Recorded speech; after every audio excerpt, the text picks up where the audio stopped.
कोई किसी को खिलाता नहीं, सबका प्रारब्ध अपने साथ में, सबका प्रारब्ध अपने साथ में। इसलिए माता पिता को चिंता नहीं, माता पिता को चिंतन करना चाहिए। दक्ष को बड़ा बुरा लगा कि मेरे 11,000 पुत्रों को सन्यासी बना दिया। अब किसी व्यक्ति पे आपको गुस्सा आ रही हो, व्यक्ति सामने आ जाए तो गुस्सा बढ़ेगी नहीं बढ़ेगी? अब दक्ष को गुस्सा तो आ ही रही थी, तो नारद जी और दिख गए सामने। जैसे नारद जी को देखा, दक्ष ने कहा, नारद तेरा तो परिवार बसा नहीं,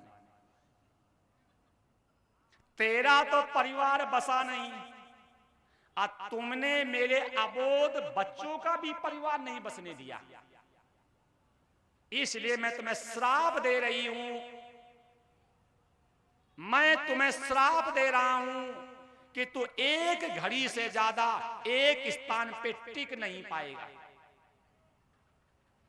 एक घड़ी माने होता है 24 मिनट। दक्ष ने नारद जी को श्राप दिया। नारद जी ने कहा, भैया तुमने बहुत बड़ा हम पे उपकार कर दिया। क्यों? बहता हुआ जल और चलता हुआ संत कभी दूषित नहीं होता। माता जी बोलो मत, अभी 2-3 तो भाग गई, फिर आप भी जाओगी, क्योंकि ये कोई मेला नहीं है। अभी तक आप लोग मेला में गए हैं कि पंडित जी उधर भौंके, हम पैर फैला करके इधर भौंके। ऐसा यहां नहीं होगा। ये कथा है, यहां मुर्दों की, मूर्खों की एंट्री नहीं है। आप लोग समझदार हैं, इसलिए थोड़ा ईश्वर ने मनुष्य शरीर दिया, सुन लो। ये कभी न कभी, अभी भले आपको बुरा लग रहा हो, लेकिन जब मरोगी तो हम तुम्हें याद आएंगे। अभी आपको मेरी बातें बुरी लग रही होंगी, लेकिन जब शरीर से प्राण निकलेंगे तब मेरी बातें तुम्हें याद आएंगी, तब तुम रोगे। अगर उस समय मैंने बात मान ली होती तो अब तक हमारी दिशा और दशा सही हो गई होती। इसलिए मनुष्य शरीर मिला है। तो सुन लो, संस्कार पड़ेंगे, आज नहीं तो कल, कल नहीं तो परसों, और परसों नहीं तो बरसों, कभी न कभी तो ईश्वर की प्राप्ति हो जाएगी, कभी न कभी तो ईश्वर की प्राप्ति हो जाएगी। इसलिए आप लोगों से हाथ जोड़ करके निवेदन है, जितना समय उतने शांति से बैठो। तुलसीदास जी के पास एक कलवा का आदमी गया, माताएं गई होंगी शायद, बोले हमें भगवान को पाना है, कोई सरल उपाय बताओ। तो तुलसीदास जी ने कहा, एक काम करो, तुम रोज हमारे पास 24 मिनट के लिए सत्संग में आया करो। तो माता जी ने कहा, मेरे पास 24 मिनट का तो समय नहीं है। तो गोस्वामी जी ने कहा, 12 मिनट के लिए आ जाया करो। माता जी ने कहा, मोबाइल छोड़ करके 12 मिनट का समय है ही नहीं। ये लिखा है, एक घड़ी आधी घड़ी, ओ आधियों में पुनियाद 6 मिनट, और तुलसी संगत साधु की हरहि कोटि अपराध। बोलो, 6 मिनट का सत्संग ईश्वर की प्राप्ति करवा सकता है, और हम तो 6-6 घंटे कथा सुनते हैं। सुधार क्यों नहीं? क्योंकि सत्संग हो नहीं रहा है। इस जमाने में बतसंग और लटसंग। सत्संग किसे कहते हैं? जिसमें अद्वैत की चर्चा हो। सत्संग किसे कहते हैं? जिसमें अविनाशी की चर्चा हो। सत्संग किसे कहते हैं? जिसमें तत्व की चर्चा हो। सत्संग किसे कहते हैं? जिसमें व्यक्ति और व्यक्तित्व की चर्चा ना हो, उसे सत्संग कहते हैं। जिसमें जीव ईश्वर, जीव किसे कहते हैं, ईश्वर किसे कहते हैं, माया किसे कहते हैं, चर्चा की जाए उसका नाम है सत्संग। और जिसमें स्वार्थ की चर्चा की जाए कि बिना गुरु मुक्ति नहीं, बिना दान मुक्ति नहीं, बिना सेवा मुक्ति नहीं, यह है बत्संग। करने गए सत्संग, होने लगा बत्संग, कर दिया विरोध तो चालू हो गया लटसंग। तो बस यही मेरा आपसे निवेदन है। हमने आपसे पहले भी कहा था कि मैं अपनी कथाओं में माताओं को आना उचित नहीं समझता हूं, फिर भी कोई हमारी आपके पूर्ण उदय हुए होंगे, आप आई हैं तो सुनो। क्यों? संतान, संस्कार और संस्कृति तीनों को देने वाली मेरी माताएं हैं। अगर माताएं संस्कारित नहीं होंगी तो बच्चे कभी संस्कारित हो नहीं सकते, घर में कभी शांति आ नहीं सकती। क्यों? संतान देने वाली, संस्कार देने वाली और संस्कृति देने वाली हमारी माताएं हैं। इसीलिए मैं आप लोगों से कहता हूं, अगर आ जाते हो तो सुना करो, हो सकता है कभी न कभी ये बातें, ध्यान रखना, जो बातें हम आपसे कहते कोई नहीं कहेगा। अब तो सब लोगों का यही काम है, नचाओ कुनवाओ, पैसा कमाओ, जेब भर के चले जाओ। अब मेरा तो एक ही उद्देश्य है, कथा सुन लो, ईश्वर को पा लो, मेरा बोलना सार्थक हो गया। संत वही है जो ना नोट मांगे, ना वोट मांगे, ना सपोर्ट मांगे, और मांगे तो आपकी खोट मांगे। तब मैं नोट मांगने आया नहीं हूं, वोट मांगने आया नहीं हूं, सपोर्ट मांगने आया नहीं। अगर मैं आया हूं तो आपकी खोट। अब फिर भी आप अगर मेरी बात ना मानो तो फिर मेरे हिसाब से ऐसा सौभाग्य दोबारा मिलेगा नहीं, ऐसा सौभाग्य दोबारा नहीं मिलेगा। ईश्वर ने अवसर दिया है तो इस अवसर को सार्थक करो। नारायण। नारद जी को देख करके दक्ष को क्रोध आ गया। दक्ष ने कहा, नारद तुमने 11,000 पुत्रों को सन्यासी बना दिया, तेरा तो परिवार बसा नहीं, तुमने मेरे छोटे छोटे अबोध बच्चों का भी परिवार नहीं बसने दिया। जा, मैं तुम्हें श्राप दे रहा हूं। तो एक घड़ी से ज्यादा एक स्थान पे टिक नहीं पाएगा। एक घड़ी माने 24 मिनट। नारद जी ने कहा, भैया, बोले हाँ, तुमने मेरे ऊपर बहुत बड़ा उपकार कर दिया है, आपने मेरे ऊपर बहुत बड़ा उपकार कर दिया है। क्यों? चलता हुआ संत और बहता हुआ जल कभी दूषित, संत सदा विचरंत तदा। शिक्षा मिली। संत वही है जो अवगुण में गुण खोजे, और कुसंत कौन है? जो गुणों में अवगुण खोजे। आप संत सब जगह शिक्षा। तंबाकू खाया करो, शिक्षा है। तंबाकू खाने से इतनी आराम है कि बुढ़ापा चैन से बीतता है।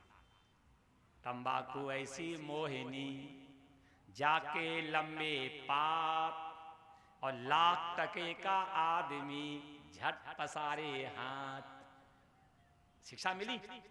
अरे तंबाकू खाने से इतनी आराम है कि भीख मांगना आ जाएगा, बुढ़ापा चैन से बीत जाएगा। खूब खाया करो। बीड़ी से भी बड़ी फायदा है। बीड़ी पीने से इतनी फायदा है, एक तो घर में कुत्ते नहीं आते हैं। तुम ही खांसते रहोगे तो कुत्ते आएंगे क्या? दूसरी फायदा, बीड़ी पीने से दूसरी फायदा, बच्चों को भी आराम। जब मरोगे तो 3 घंटे रखा के नहीं बैठेंगे। क्यों?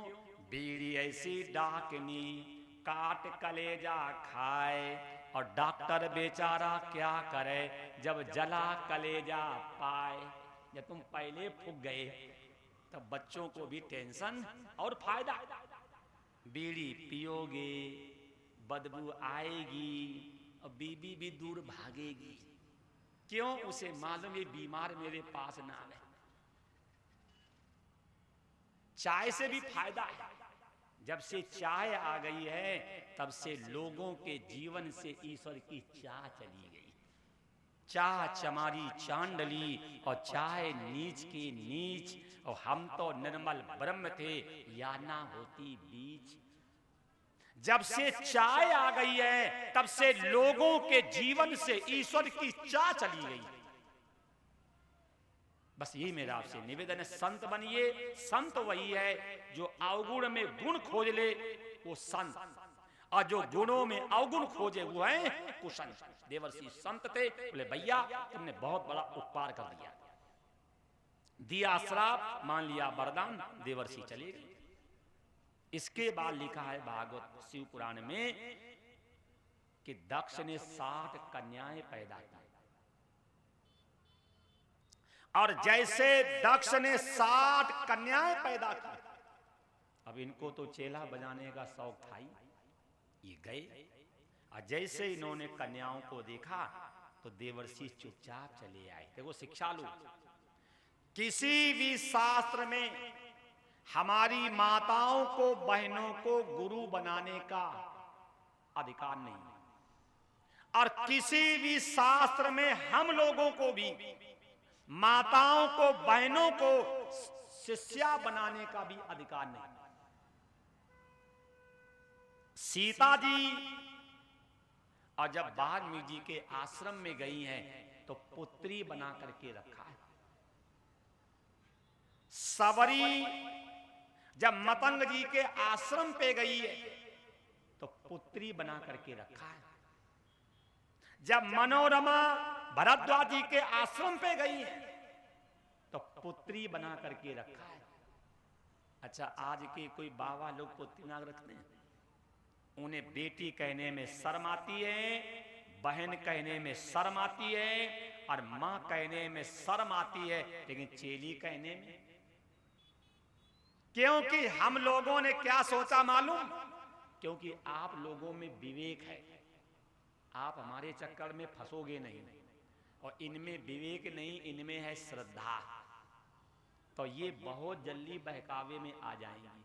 अनुभव करना, चेला बनते हैं कम और चेलियां बनती हैं ज्यादा। हमसे नहीं कहा गया था कि यहां माताओं की भीड़ होती है, हमने होगी नहीं। मेरी कथा में पुरुषों की भीड़ होती है, माताओं की होती नहीं, और माताएं वही आएंगी जिनमें बुद्धि होगी,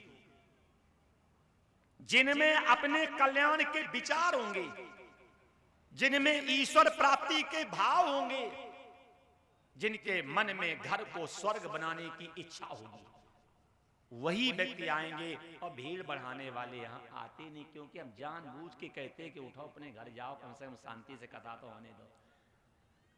ये कथा से शिक्षा ले लेना। 60 कन्याएं पैदा हुई, दक्ष ने 60 कन्याओं के विवाह किए। 60 कन्याओं में 27 कन्याओं का विवाह चंद्रमा के साथ किया गया, 13 कन्याओं का विवाह कश्यप जी के साथ किया गया, 4 कन्याओं का विवाह अंगिरा के साथ किया गया, कृषाणु के साथ किया गया।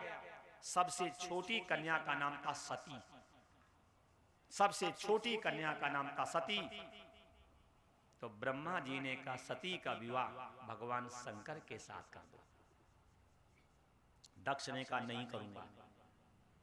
दक्ष ने ब्रह्मा जी से कहा नहीं करूंगा। बोले क्यों? बोले जार, बार और दर।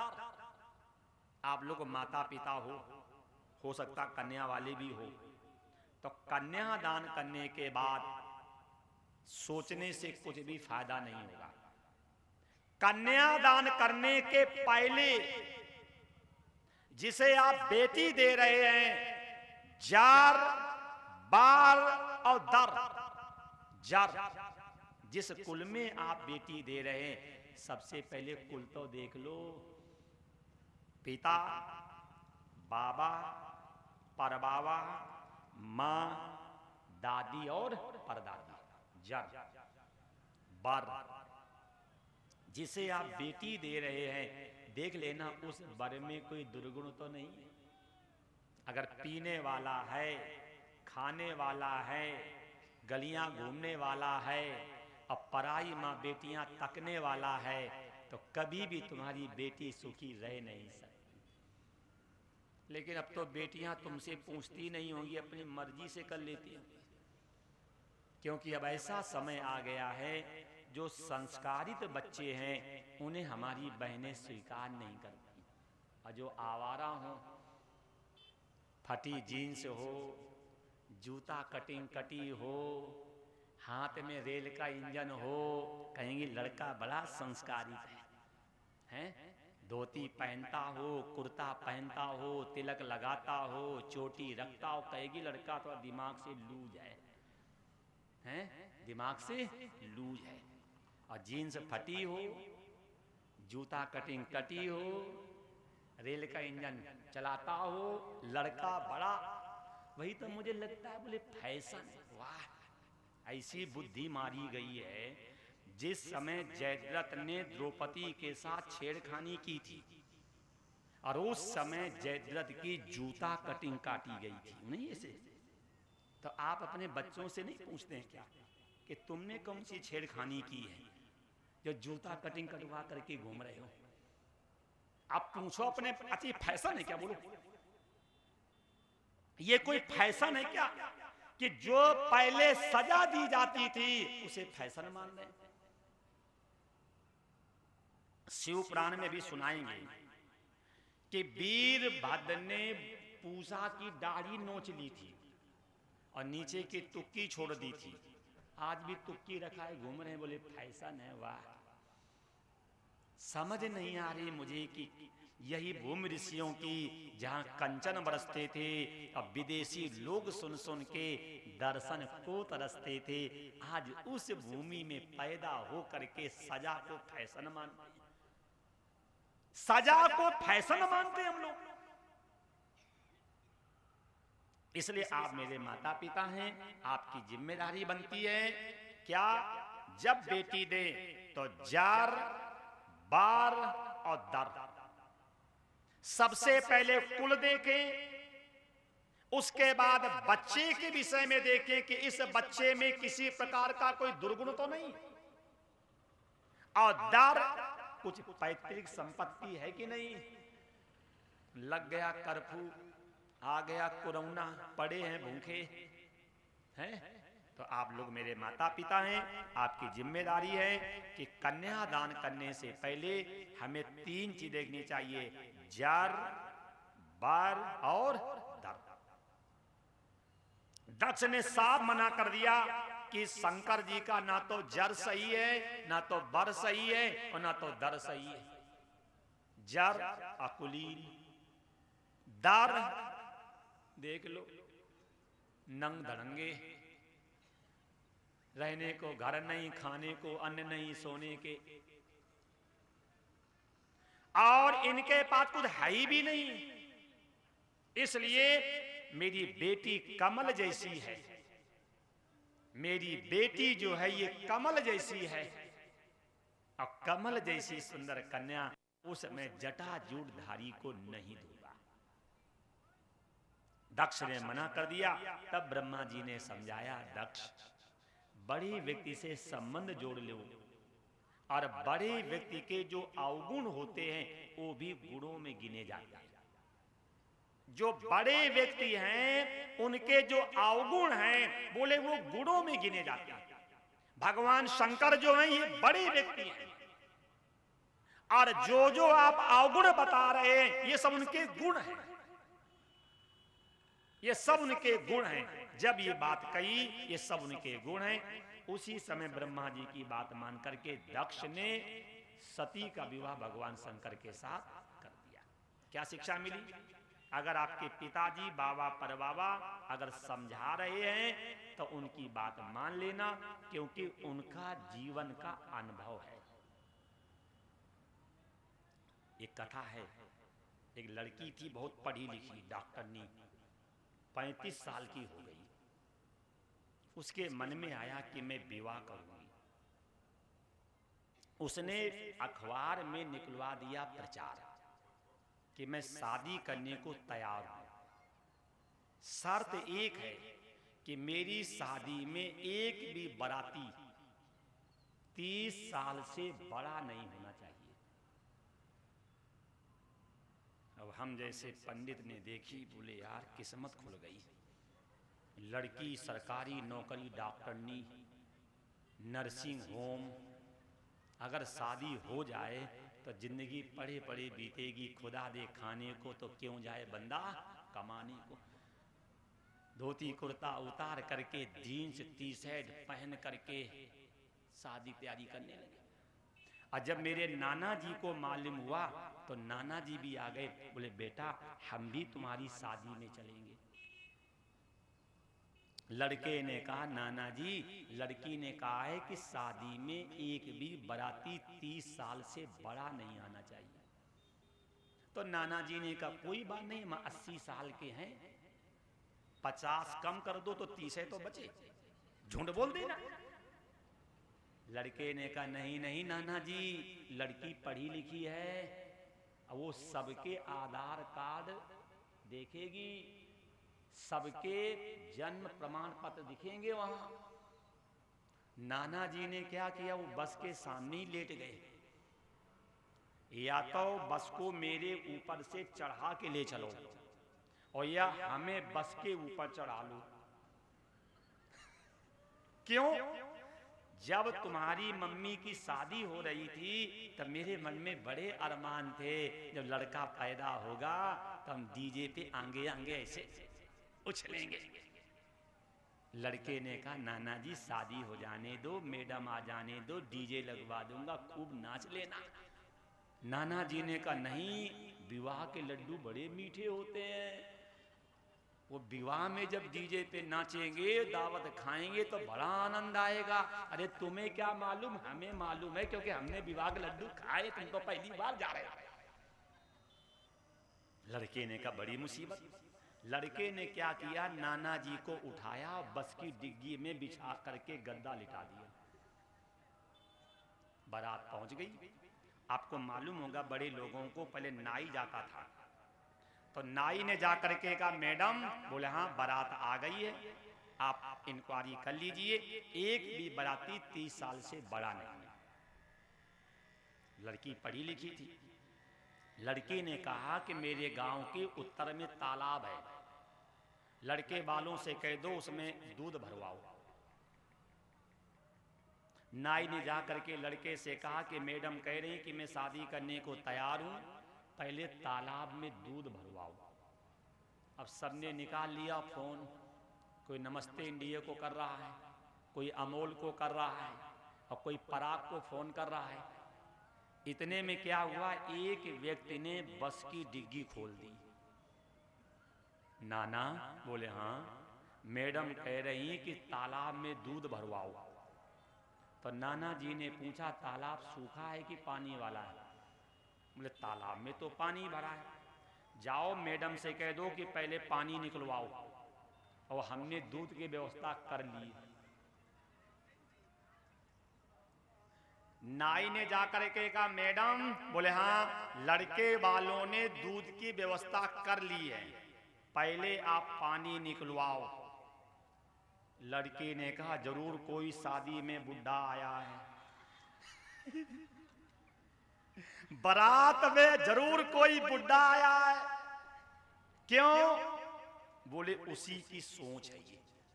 पहले यही था कि बच्चों में जोश और बुद्धों में होश, उल्टा हो गया है। अब बच्चों में जोश आ रहा नहीं, होश आ रहा है, और बुढ़ों में जोश। देख लो दारू पी करके नाली में औंधे पड़े बुढ़े। तो ध्यान रखना, बच्चों में जोश होना चाहिए और वृद्धों में होश होना चाहिए, तभी देश का भला होगा। ये आप लोग गृहस्थ हैं, आप मेरे माता पिता हो, आप में होश नहीं रहेगा तो आपका परिवार बिगड़ जाएगा। आप लोग माता पिता हैं, आप होश में रहो और बच्चों में जोश होना चाहिए। बच्चों को हमेशा माता पिता से परामर्श करनी चाहिए, हमेशा। इसलिए ब्रह्मा जी ने जब बात समझाई, दक्ष ने बात मान ली। दक्ष ने सती और भगवान शंकर का विवाह भी कर दिया। कई वर्षों के बाद प्रयागराज में सभा लगी। कई वर्षों के बाद जब प्रयागराज में सभा लगी तो वहां निर्णय ये निकाला गया, कौन बनेगा सभासद। देख लो भैया, उस समय कोई सभासद बनने को तैयार नहीं था। अब अब तो पद होता है 1 और चुनाव लड़ते हैं 20, और नेता इतने बेशरम कि एक बार तुम हार गए, पब्लिक ने तुम्हें रिजेक्ट कर दिया, फिर तुम दोबारा काहे खड़े हो गए? बोलो। जब एक बार पब्लिक ने आपको ठुकरा दिया, अगर समझदार व्यक्ति हैं तो हमें दोबारा चुनाव लड़ना नहीं चाहिए। उस जमाने में कोई राजा बनने को तैयार नहीं था। इस जमाने में प्रयागराज में सभा लगी, अब कोई भी व्यक्ति सभासद बनने को तैयार नहीं था।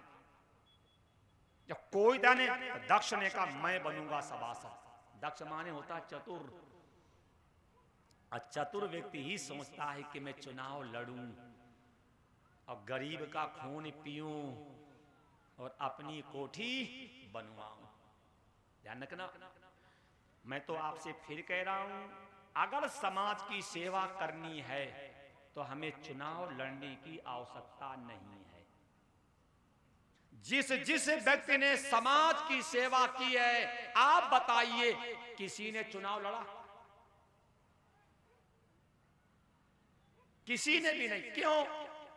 जिसे समाज की सेवा करनी है उसे चुनाव लड़ने की आवश्यकता नहीं है। जिसे समाज का खून पीना है उसको लड़ने की आवश्यकता है। देखो ये नेता लोग सब देखते रहे होंगे, आप क्या लिखते हैं? कर्मठ, ईमानदार, जुझारू और न्यायप्रिय। अच्छा बताओ, ये डिग्रियां गलत हैं कि सही हैं? अगर कर्मठ होते तो चुनाव लड़ते? ईमानदार, कितने बड़े ईमानदार हैं, चौराहे पे खड़ा कर दो, अगर कुर्ता ना फाटे तो ईमानदार हैं। हम तो कहते हैं कि चुनाव होने नहीं चाहिए, नेता को चौराहे पे खड़ा कर दो और जिसका कुर्ता ना फाटे वही जीत गया। अब आगे नहीं कहेंगे, बुरा लगेगा कि सब किसी न किसी पार्टी से जुड़े, कि हम ही ऐसे हैं बिना पार्टी वाले। मैंने आज तक अपने जिन वोट नहीं डाला आज तक। क्यों? क्योंकि मैं कहता हूं वोट डालना सबसे बड़ा पाप है। जैसे चुनाव लड़ने की योग्यता होती है, ऐसे वोट डालने की भी योग्यता होनी चाहिए। एक IAS PCS और एक भैंस चराने वाला, दोनों की वोट की कीमत एक है कि अलग अलग है? आप बताइए, अपने देश में मूर्ख ज्यादा है कि विद्वान? ब्रह्मचारी ज्यादा है कि बेविचारी? आलसी ज्यादा है कि सेवक ज्यादा है? क्यों? मूर्ख ज्यादा हैं, बेविचारी ज्यादा हैं, निकम्मे ज्यादा हैं। तब बताओ वोट किसके ज्यादा पड़ेंगे? बोलो। जब मूर्खों की संख्या ज्यादा है तो मूर्खों की वोट ज्यादा पड़ेंगे, विद्वानों के वोट कम। तो मैं उस पक्ष में हूं नहीं। ये तो अंग्रेज यहां गए थे तो ये फूट डाल गए थे, मरो। ये मैं आपसे कहता हूं, समझदार व्यक्ति बन जाना। अगर समाज की सेवा करनी है और ईश्वर को पाना है तो कभी भी चुनाव लड़ने के चक्कर में पड़ना मत। क्यों? गोस्वामी जी कहते हैं, जास राज प्रिय प्रजा दुखारी, असो नृप अवश्य नरक अधिकारी।